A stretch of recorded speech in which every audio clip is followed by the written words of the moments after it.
Hey guys, and welcome back to more World of Guns Gun Disassembly. Today we have the Ruger Old Army. Let's hop into the field strip. So the only thing I'd like to explain about the Ruger Old Army is before we go into it is it's not like all the guns we've had. All the guns we've had so far are cartridge fed. This one's actually black powder fed. So it's a little bit different than a lot of the guns we've been doing. And you'll really see that in the assembly that although it is black powder fed and it has an entire different feeding mechanism, it's actually not that different than a regular, just normal gun. Okay, pull up the grip panel screw. When I kind of got interrupted in my first thing, so I'm recording. But in my first thing, I was quite surprised how similar they are. I thought they'd be very different, because a musket is very different than how am I saying this? Than is a rifle. Like, have you ever seen like a musket or a muzzle loader even? It's very, very different than a rifle. They share very few similarities. Can I not grab that from up here? I have to go from underneath. It's kind of lame. Holy crap, you really have to be vertical underneath there. Pull off the pawl. And there's probably a pin in here or something. No? Okay. Well, we'll take out then the trigger plunger. And we are complete. So now we've put our field strip. So, as you see, it's quite an intricate field strip. A lot of pieces have to be removed, put back together, etc., etc. There's a lot to do. But it makes it interesting. The field strip is almost as elaborate, though, as putting the whole gun together. There's a lot to the field strip, and not as much, almost not as much, into putting together the gun. Like, once you've done the field strip, you've put together most of the gun. And I'm not even kidding. Like, you'll see it here. We'll do it in a minute. It's pretty similar. There's not too many dissimilarities. Pop in the cylinder. Then we want to pop our base pin back in. We're done with the field strip. But yeah, to me that feels like I disassembled the whole gun. That's as much work as you do for a regular. Like, if this was a regular gun, I don't know. Compare this to some of the earlier field strips. Oops, did I click assembly? I apologize, guys. I meant to hit the disassembly. Anyway, so it starts very similar, but I'm just going to start from the top of the gun and work my way kind of across. Oh. Is that not my first? Oh no, gotta take the base pin out first. I apologize.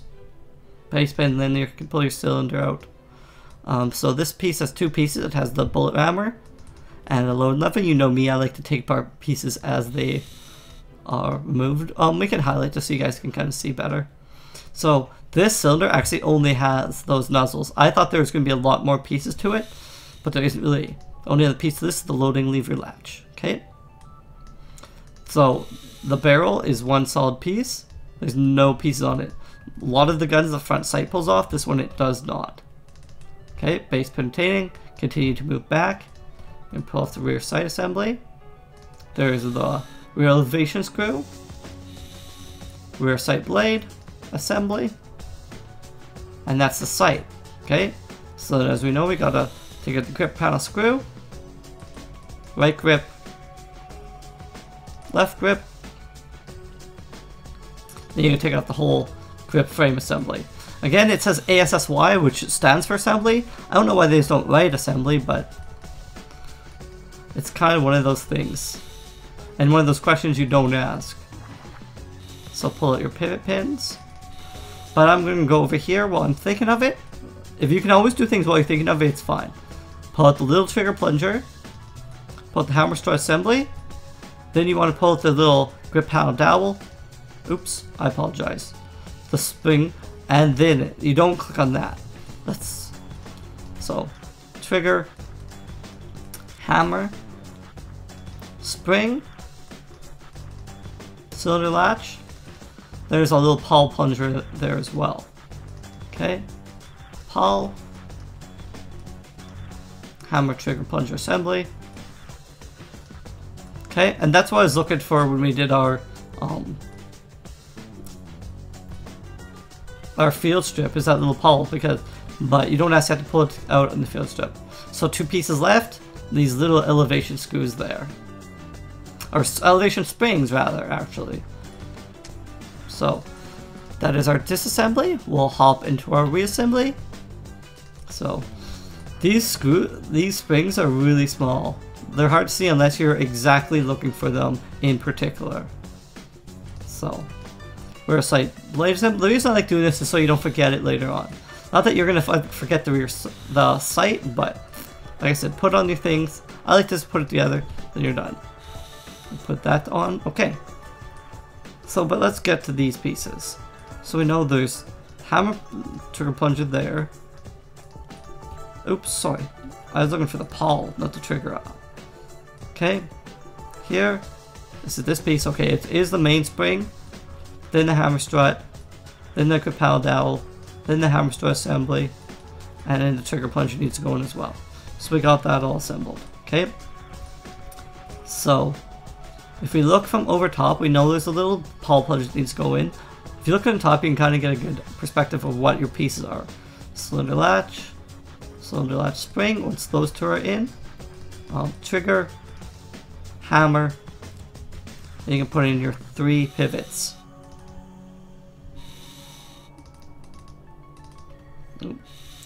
Click a little bit too quickly, but that's fine. We're not going to lose serenity here. So, okay. So that's all well and good there. We can put our grip frame assembly back. Okay, so we got that. Right panel, left panel, our grip panel screw, our cylinder. Okay, so now we want to put this back. The correct order is loading lever assembly. Okay, the confusing part is which is the main piece. This is actually the main piece. This goes down onto here. That's the loading lever. Bolt rammer goes on, and we can put it back in the base pin, and that's our reassembly. So reassembly is actually easier than disassembly, I find, because you've already kind of pulled out all the fiddly pieces. So all that we have left is operation. So you see, these are just striker caps. So when you hit it, it hits the striker cap, and it fires the weapon. So when we load, which you're going to see, I guess we could X-ray it and slow her down. Okay. And you're going to see the expired striker caps. Like, these are expired ones, and this is a full one. You can see what happens when it strikes it hits it. Well, we'll load, we can see better. We'll pull off X-ray as well. So, so you probably don't want slow motion as well. So you pull out all the caps. You refill the powder.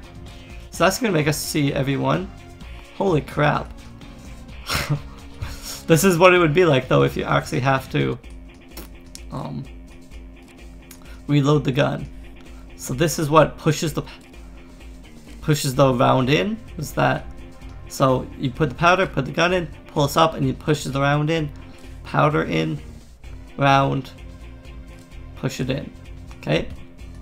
Then you pull it once. Now you put in all your striker caps. So it's quite a it's quite an assembly. Okay, then we're done.